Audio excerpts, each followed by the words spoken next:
कपड़े धोने वाली बहू। शादी के पहले से ही विभा को कपड़े धोने का बड़ा शौक था। कभी नल के नीचे तो कभी तालाब के पास। अरे मेरी नीली वाली लुंगी नहीं दिख रही है। विभा की अम्मा, कहाँ रखी है लुंगी? अरे वो तो विभा ने परसों ही धोकर रखी थी आपकी अलमारी में, देखो वहीं होगी। वो ना मैंने आज धो दी, मुझे लगा कि गंदी हो गई होगी। अरे कैसे गंदी हो गई थी? उसे तो मैंने पहना भी नहीं। हे भगवान, इस लड़की के कपड़े धोने की आदत से परेशान हो गया हूँ मैं। जितना तो घर में राशन नहीं आता, उससे कहीं ज्यादा डिटर्जेंट पाउडर का खर्चा है। इसकी शादी करवा दो, शादी जाए अपने घर में ही करे काम, फिर चाहे घर के कपड़े धोने हो या पूरे गांव के। हाँ ठीक बोल रही हो, देखता हूँ मैं कोई लड़का। वो दिन भी आ जाता है जब विभा को देखने लड़के वाले आ जाते हैं। लड़की मुझे अच्छी लगी। होने वाली सास कहती है, बेटी अगर कुछ पूछना है तो पूछ लो। वैसे तो हमारी लड़की बहुत ही शर्मिली है, जो बोल दो वो मान लेती है, इसे क्या पूछना होगा। अरे कैसी बात कर रही हो माँ, मुझे इन लोगों के घर रहना है, सवाल तो कई है। हाँ हाँ बेटा, पूछ लो ना, क्या पूछना है। आप लोगों के घर कपड़े कौन धोता है? सास का मुंह बन जाता है। देखो, अगर तुम ये कहना चाहती हो कि तुम्हें कपड़े धोने नहीं आते तो सुन लो, कपड़े मैं ही धोती हूँ, लेकिन तुम्हारे आ जाने के बाद मैं रुमाल तक नहीं धोऊंगी। अरे चुप रहना भाग्यवान, बहू बेचारी घर आई नहीं, उसे डराना शुरू कर दिया। वो क्या है ना बिटिया, अभी तक तो ये कल्लू की माँ ही धोती थी, लेकिन अब तुम्हारे पापा तो दहेज में वॉशिंग मशीन देंगे ही। तभी विभा की माँ बोल पड़ती है, सवाल भी पूछा तो क्या। वैसे भाई साहब, मशीन की तो फिर भी कपड़े धोने की कैपेसिटी होती है, मतलब जो बिटिया दे रहे हैं ना विभा, इसे कपड़े धोने का बहुत शौक है। ये आप लोगों के क्या, आस पड़ोस गांव मोहल्ले सबके कपड़े धो दे और उफ तक ना करे। बाहर देखा नहीं आपने कितने कपड़े सूख रहे हैं, सब हमारी बिटिया ने ही तो धोए हैं। बस भी करो ना माँ, शर्म आ रही इतनी तारीफ सुनकर। और तो और एक दाग निकाल कर दिखाओ तो मान जाओ। हाँ अच्छा, माफ करना बेटा, मैंने गलत समझा।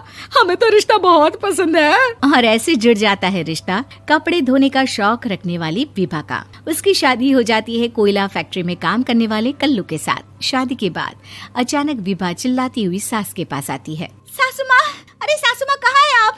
ये तो धोखा है, धोखा दिया आप लोगों ने मुझे। इसे ससुर के चक्कर के बारे में पता चल गया।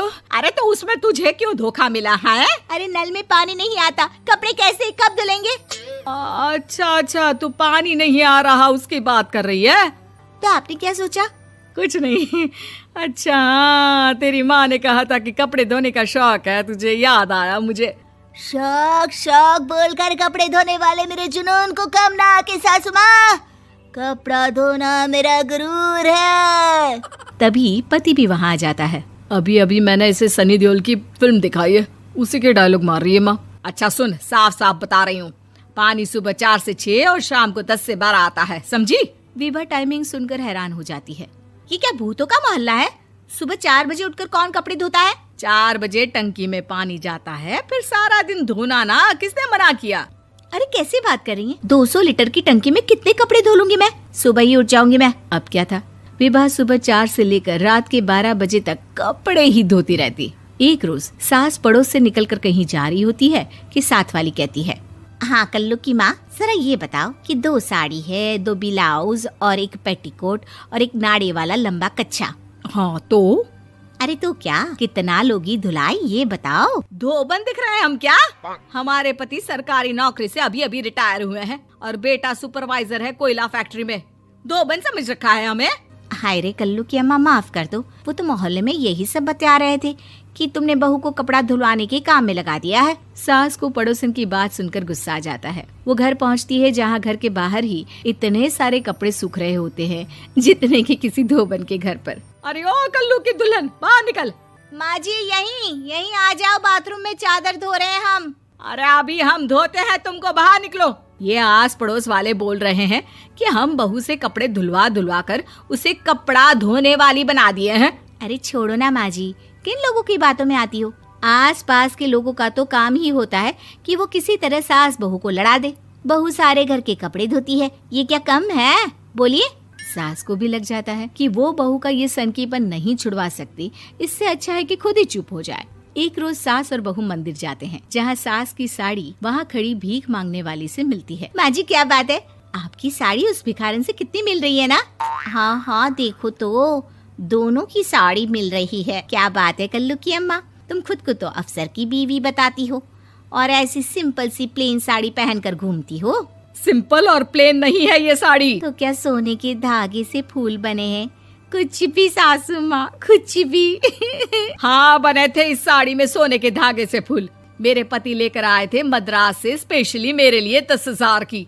ताहे भाई साहब इस भिखारन के लिए भी सेम टू सेम साड़ी लेकर आए होंगे 10,000 की। सास उस वक्त तो कुछ नहीं कहती, लेकिन बहू के साथ घर आती है और अलमारी से एल्बम निकाल कर लाती है। ये साड़ी देख रही है, ये वही साड़ी है जिसे मैंने अभी पहना था। इस साड़ी में ये जो चमकदार फूल दिख रहे हैं ना, ये सोने के धागों से काढ़े गए हैं। लेकिन तू लोकल वॉशिंग मशीन ब्रश से घिस घिस कर सारे फूलों को निकाल कर साड़ी प्लेन कर दी। मुझे माफ कर दीजिए सासू माँ। और तो और, जब मैंने तुझे तेरी गलती के लिए कुछ नहीं कहा, लेकिन तूने तो सबके सामने मेरा मजाक ही बना दिया। क्यों? बहू को समझ में आ जाता है कि अब से उसका कपड़े धोना बंद।